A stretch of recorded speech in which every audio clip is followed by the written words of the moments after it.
জলের কোনো জাত নেই, তাই জীবন হোক জলের মতো স্বচ্ছ। এই বার্তাকেই যেন বাস্তব জীবনের পরিধিতে তুলে ধরলেন আনন্দ আশ্রম সাঁতার ক্লাবের অন্যতম সদস্য দেবাশিস চক্রবর্তী ও টিপু মণ্ডল। অভিনব ভাবনায় প্রকৃতির সান্নিধ্যে তারা নিজেদের জন্মদিন পালন করলেন রায়গঞ্জ পার্বতী গার্লস স্কুল সংলগ্ন ভাতাবাড়ি পুকুরের পাড়ে।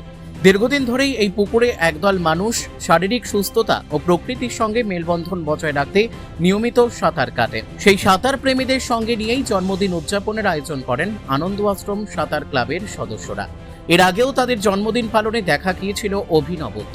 কুলিক নদীর ফেরিঘাটে নৌকার ওপর মোমবাতি জ্বালিয়ে কেক কেটে জন্মদিন পালন করেছিলেন তারা। এবারও নদী ও জলাশয়ের সান্নিধ্যে একই ধরনের পরিবেশ বান্ধব উদ্যোগে কেক কেটে জন্মদিন পালন করা হয়। তবে এবারের আয়োজনের বিশেষ আকর্ষণ ছিল উপহার বিতরণ।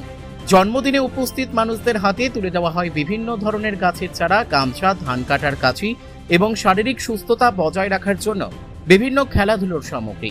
অর্থাৎ ব্যক্তিগত আনন্দের দিনটিকে সামাজিক ও পরিবেশ সচেতনতার বার্তায় পরিণত করেন উদ্যোক্তারা। এই অনুষ্ঠানে সমাজের বিভিন্ন স্তরের মানুষ, সমাজসেবী এবং চিকিৎসকরাও উপস্থিত ছিলেন। সব মিলিয়ে প্রায় 2 শতাধিক মানুষের উপস্থিতিতে ভাতাবাড়ি পুকুরের পাড়ে তৈরি হয় উৎসবের আবহ। স্থানীয় বাসিন্দাদের বক্তব্য, নদী ও জলাশয়ের প্রাকৃতিক পরিবেশকে সামনে রেখে এভাবে জন্মদিন পালন নিঃসন্দেহে একটি অভিনব উদ্যোগ। জন্মদিনের আনন্দের পাশাপাশি পরিবেশ রক্ষা, শারীরিক সুস্থতা এবং সামাজিক সম্প্রীতির বার্তা দেওয়ার এই উদ্যোগ ইতিবাচক দৃষ্টান্ত তৈরি করেছে। রায়গঞ্জের নিশীথ সরণিতেই মিলছে ফ্যাশনের সেরা কালেকশন। রায়গঞ্জবাসীর জন্য একদম পকেট ফ্রেন্ডলি দামে এখন ট্রেন্ডি পোশাক থেকে শুরু করে এথনিক কালেকশন সব একসাথে। হ্যাঁ, আমরা বলছি আজকালের কথা।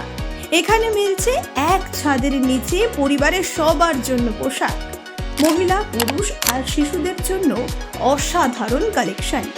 মহিলাদের জন্য মন কাড়া শাড়ি, ব্লাউজ আর এথনিক কালেকশন। পুরুষদের জন্য ফর্মাল ও ক্যাজুয়াল ট্রেন্ডি পোশাক। শিশুদের জন্য রঙিন, আরামদায়ক ও ফ্যাশনেবল পোশাক, যা ছোটদের মুখে হাসি ফোটাবে। শুধু বৈচিত্র্যময় কালেকশন নয়, এখানে দামের সঙ্গেও পাওয়া যায় নিশ্চয়তা।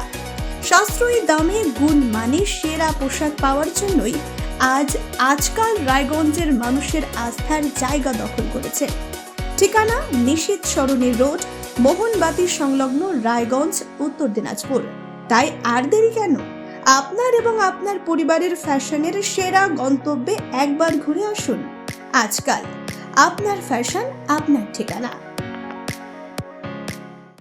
দেবাশিস চক্রবর্তী, আমি শিক্ষা দপ্তরে চাকরি করি। অ্যাকচুয়ালি আজকে আমার এবং আমার শ্বশুরমশাই দুজনেরই জন্মদিন পরপর ছিল। সেই জন্মদিনটা আনন্দ আশ্রম যে আমাদের সাঁতারের সংস্থা, সেইখান থেকে আমরা সবাই মিলে উদযাপন করলাম। কিভাবে?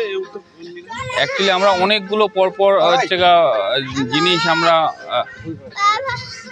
করেছিলাম। সেখানে আমাদের সবাই যারা এসেছে তাদেরকে সামান্য অতিথি আপ্যায়ন করে নিয়ে কিছু গাছের চারা, যাতে প্রাকৃতিক ভারসাম্য বজায় থাকে সেই জায়গা, এবং সবাইকে সাঁতারের জন্য মেনলি যেটা উদ্বুদ্ধ করার সেই দাদা, বিগত দিনে আমরা দেখেছি যে নৌকার মধ্যে কেক কাটতে, তারপর বিভিন্ন বনাঞ্চলে কেক কাটতে, এইবারও সেই প্রাকৃতিক পরিবেশের পাশে কেক কাটতে, এই অভিনবত্ব কিভাবে দেখছেন? এই অভিনব উদ্যোগে সম্পূর্ণ কৃতিত্ব আমার শ্বশুরমশাইয়ের। ঠিক আছে, তার মানে মস্তিষ্ক প্রসূত বিভিন্ন রকম আইডিয়া বিভিন্ন সময়, এবং আমরা এইটাকে সারা বছর ধরে বিভিন্ন জনের বিভিন্ন জন্মদিনগুলো পালন করে আসি সেইভাবে। আসলে টিপু মণ্ডল হচ্ছে আমার বাল্যবন্ধু, সহযোদ্ধা। ফলে আমি ওর কর্মকাণ্ড সম্পর্কে সম্যক অবহিত, এবং আমরা যেহেতু একই রকম একটা চিন্তা চেতনায় বিশ্বাস করি, সেই জন্য আজকে যে